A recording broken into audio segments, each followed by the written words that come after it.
What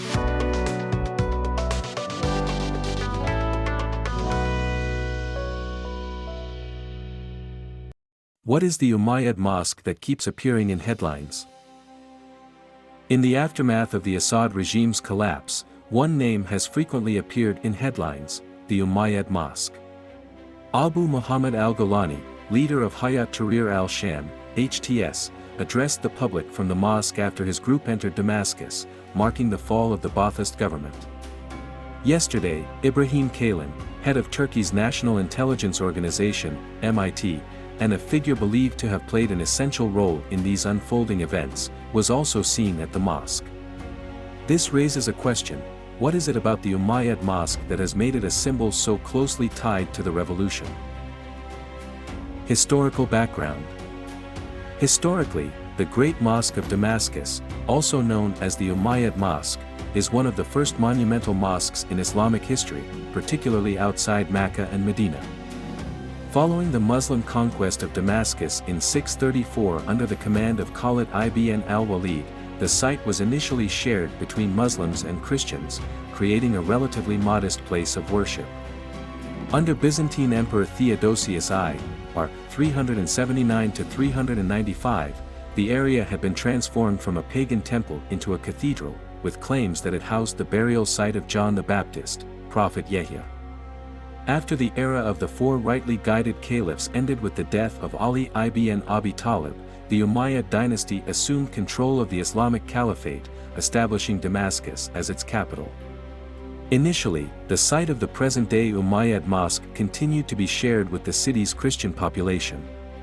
However, in 706, Caliph al-Walid I, or 705–715, decided to claim the entire area to construct a grand mosque. To appease the Christian community, they were offered properties elsewhere in the city as compensation. This includes what will become the Cathedral of St. George, which serves as the seat of the Syriac Orthodox Church. Structure and innovation.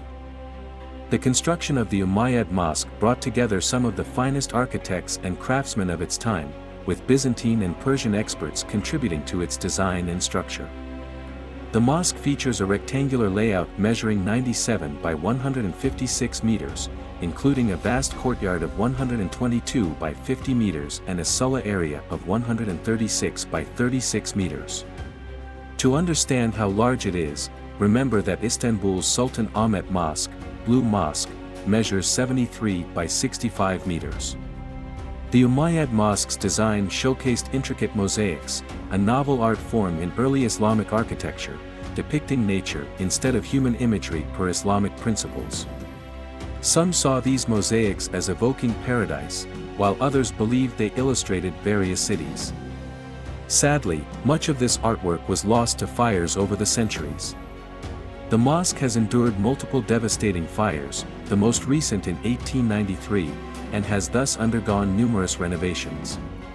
Successive rulers, from the Abbasids, Seljuks, and Mamluks to the Ottomans and modern Syrian regimes, have made their mark by altering or adding elements such as minarets and domes. The most significant modern renovation occurred under Hafez al-Assad during the 1980s and 1990s, dramatically altering parts of the mosque's historic appearance. Yet, despite these changes, its profound historical and cultural significance endures. Significance. The significance of the Umayyad Mosque extends beyond its historical prominence.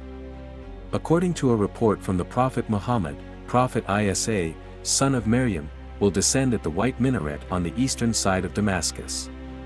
Many scholars have interpreted this as a reference to the Umayyad Mosque. Perhaps this prompted the Abbasids to construct a minaret known as the Minaret of Isa, one of the mosque's three iconic minarets. The mosque also holds special importance for Shia Muslims, who established a zari, a shrine enclosure, within the complex in the 1990s to honor the martyrs of Karbala. The Ottoman rulers also built a tomb believed to enshrine the head of Prophet Yahya in the mosque complex.